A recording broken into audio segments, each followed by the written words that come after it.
Hi everyone, I'm Marier, and today we're going to be looking at the top 10 waifus of Fate Grand Order. Specifically though, this is going to be a subjective list, so if someone you know is not on this list, tell me, because I might not be aware of them due to an update, which is actually kind of cool. I like that aspect of Fate Grand Order, that they keep adding more people to this world. It's kind of awesome. That said, at the time I'm doing this, the London update just came out, and yeah, I'm okay with this. Now, I would like to put a few constraints on this, so just so you know, going into this is strictly going to be servants who can be summoned in-game. There are no normalized characters, so there's not going to be a Rin, you're not going to see Sakura, or any indication of maybe the main characters, different variations of those. So yeah, just be aware of that going into it. This is going to be strictly the servants you can summon in-game. That said, let's get started. And starting off at number 10, the order doesn't matter, just like the points. The points don't matter. And if you get that reference, good on you. Number 10, Sabre Arturia.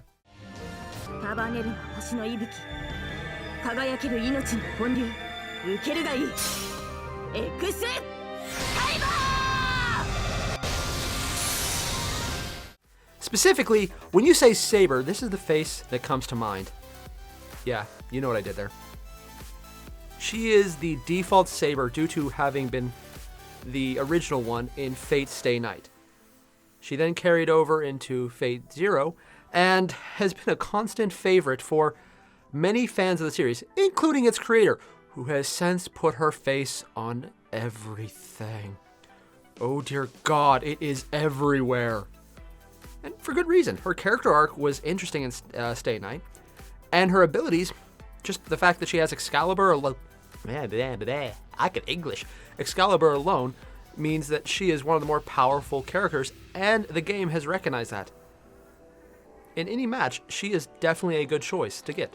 And even her variants, such as Lily or Sabre Alter, and as of very recently, Santa Alter, which is just Sabre Alter but calling herself Santa, is an incredibly powerful choice. And they always give her some of the more interesting dialogue lines, at least so far. And more or less in the fun little events. So she definitely earns a spot on this list just because of her fact as a fan favorite. Number 9 is going to be a slightly different one. This is actually a split between two different characters, both from the original Fate Stay Night. Rider Medusa and Caster Medea.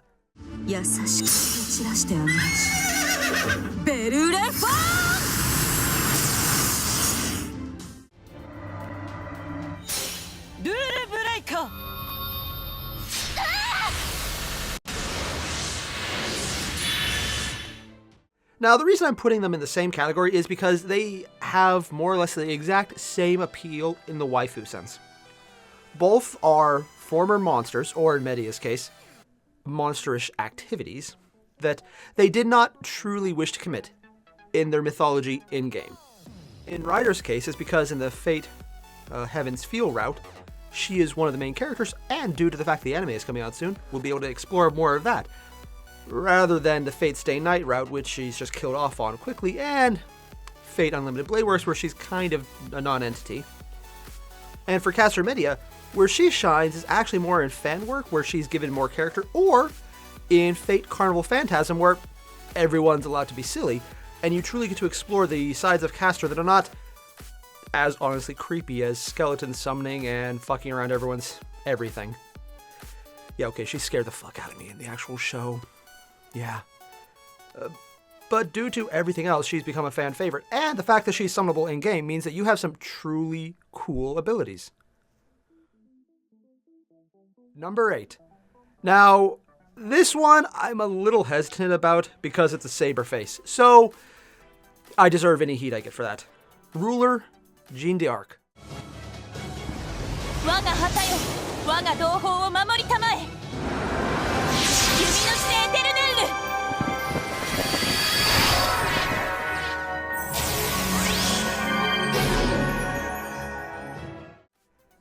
It couldn't be put to the side. Jeanne d'Arc and her alternate, Ruler Alter, are just good characters. They're powerful, as being one of the few so far few, if only, ruler class. I'm pretty sure they'll add more. That seems like the one they will add more to, unlike Shielder, which is a single one. She is a very strong character in-game alone. That said, the Orleans arc is dedicated to her already, so you have a very good grasp of her character. And it's fun. She's just interesting, and I will admit she's kind of cute. She is a saber face, though, so be warned. Number 7, Caster Tamamo. というわけで皆殺しだわ。三々日光昼休み七時Good morning. Now, specifically, it says Tamamo no Mei, and honestly, everybody loves a cat girl. Okay, nah, just kidding. I know she's a fox girl. I couldn't resist the joke. Yeah, I have no pride. Now, she's actually more of a favorite due to other games other than Fate Grand Order. She's been in Fate Extra, and as far as I can tell, literally all of the recent Fate Order or Fate releases have involved her in some way, shape, or form, and she seems to be a stand-in for just the general good caster. She always is incredibly in love with her summoner, and is incredibly dedicated to them as well. Although, if you fuck that up, she has berserker tendencies. Granted, you don't really see them in games because that just wouldn't work from a standpoint of gameplay. But all the same, she is easily a fan favorite and justified because she has an interesting character arc, interesting abilities, she's useful, and even in game, she's very powerful because a strong caster is never something you want to throw away. They're just too damn useful against anything. Number 6. Now, this one is not quite my personal favorite because I haven't played the game she's actually in yet. But this is going to be Sabre Arturia.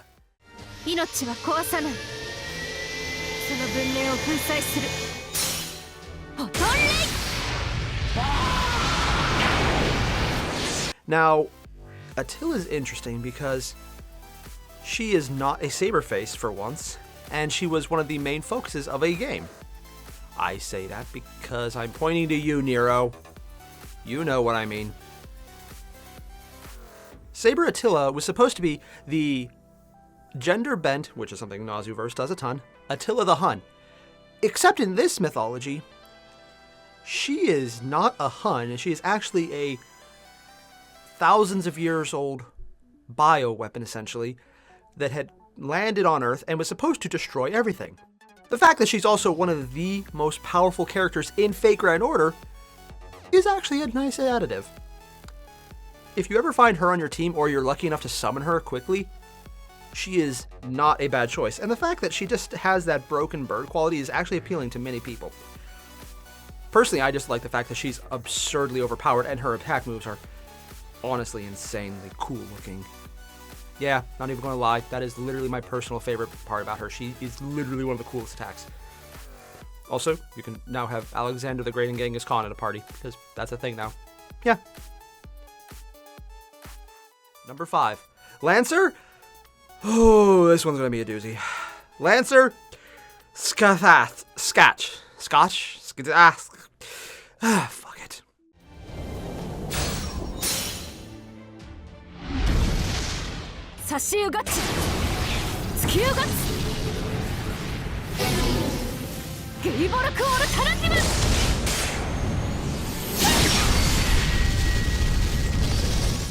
This is the Lancer that you all know who trained Kukulkan, or Lancer from Fate's Stay Night.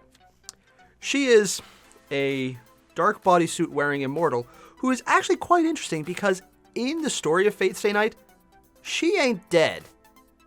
Specifically because she's actually an immortal who would not die until things go so pear-shaped for the world that the world won't sustain her. She's known as the God Killer, and the only reason you can summon her is because in alternate realities other than the main universe of Fate's Stay, things did go pear-shaped, so she became a hero because she was finally allowed to die. Which means that any version of her you see has baggage, but that also makes her one of the more powerful characters because she is in the category of Merlin where, oh my god, she survived to modern day. I honestly wish they did more with the modern day version of her rather than the summable variant, but I'm not going to complain because she's actually just fascinating. Not just because all the possible little interactions you could ever have with her and Lancer, because Lancer is a fan favorite. And so for that way, Skatha, I can never say her name. I can't pronounce Gaelic names like this. Skathach. Skathach. I know I'm butchering it because, yeah. All the same, she's one of the more powerful characters. She's just got a great story, and I just generally enjoy any reason to get her in a party because she's fun to have. That and her attacks always look awesome. Seriously, writing down Gabolgs. I'm pretty sure I'm actually pronouncing that right. Or is it Gabolge? I could be screwing it up, whatever. Number 4 is Ryder, specifically Francis Drake.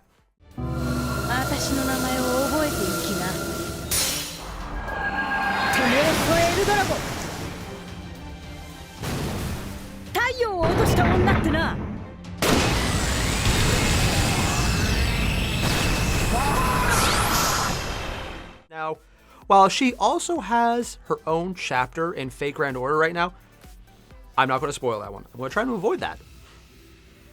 More specifically, though, she is a very interesting character because she has great plot. No, seriously, she actually has a great story because she's a Fate Grand Order character. Again, try not to spoil it. One of the more interesting aspects about her, though, is actually a bit of a fan theory, not confirmed yet in any variation of the games, that she is secretly Queen Elizabeth due to the time period restrictions. Now, this is a crazy theory, and if this was any series other than Fate Stay Night or a variant of the Nazuverse, I would say it can never happen. But we have Emiya and Shiro being the same character as verified fact. For what I would say, though, is, yeah, no, I believe it. Fate Stay Night does have a way to take any British monarch. They've even gone back to Boudica prior to Arturia taking over and made her a servant as well. She is not on the list, so I will mention her now. It does seem to be a running theme that British monarchs, specifically the female ones, will in some way become servants. I'm just waiting for Queen Victoria. Next up, the first berserker on the list, Florence Nightingale.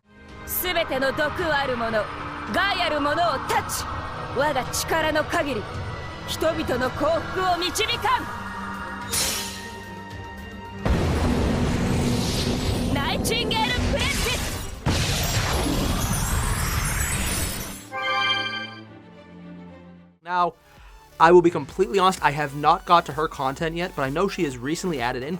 But she is also much like Ryder in the sense that she has a great plot line.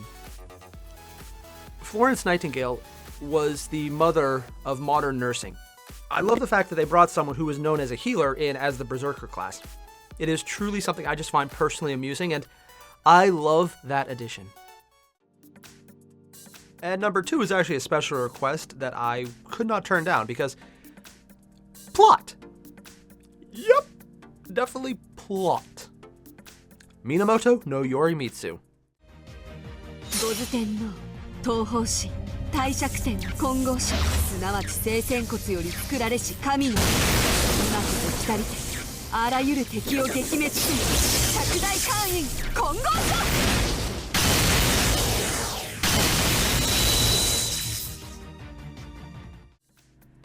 Now, I will fully admit, I haven't reached the point where she is in any way involved in the story yet, so I can't say too much about her. But, damn, did they make some interesting character art. Very fascinating. I would highly recommend checking it out. And before we get to number 1, I would like to point out the honorable mentions, keeping in mind that the list itself is completely subjective, the numbers don't matter, so much as that they're on the list, they are all equally amazing. The honorable mentions, though, are literally any Sabre face. I'm looking at you, Nero. You know what I mean. Then, specifically, Lancer Arturia. Now, yes, she's a Sabre face, but she actually changes up the entire Sabre face quotient. I'm going to just call it that because it sounds better than the fact that the artists just like to draw the face in over and over and over again. Because she is taking the Sabre face motif and aging it up to a full mature adult. And ignoring just the great amounts of plot involved, and I mean literal plot in the sense that she is a well-rounded individual in the character sense that didn't fuck up her life. She actually kept her life together. She raised Mordred. And the fan art of that alone is truly amazing. Any interaction she has with any character from the original Fate series or who has knowledge of the original Fate characters is fun by default. Also, she has big boobs.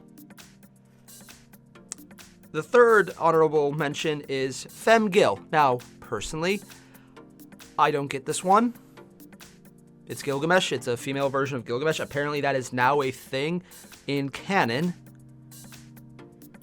Just going to roll with this one. Yeah. Apparently, it's massively popular. I don't get it, but it's a thing. Number 4 for honorable mentions is Caster Sherazade. I know I'm butchering the name, but I'm just going to roll with that as well.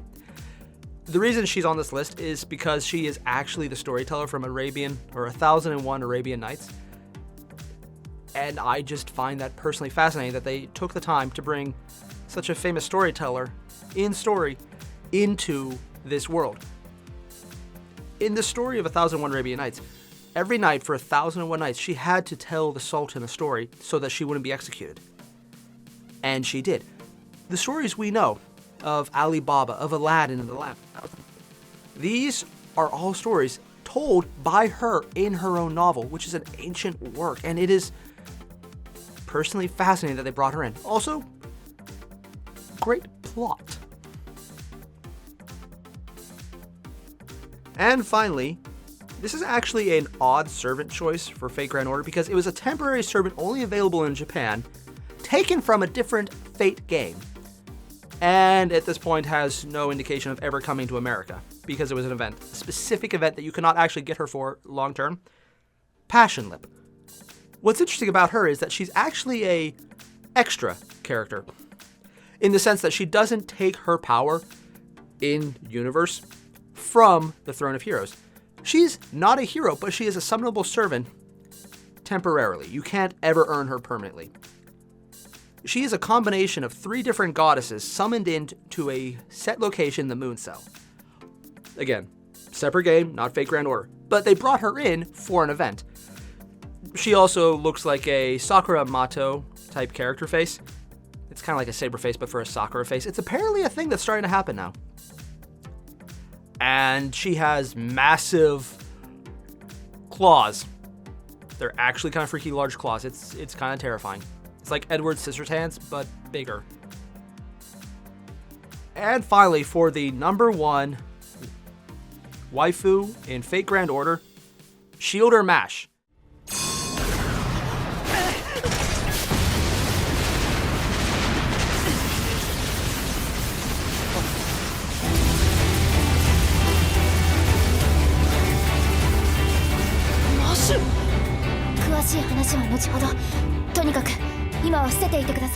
Now, I did say they had to be summonable servants and that they couldn't be NPCs.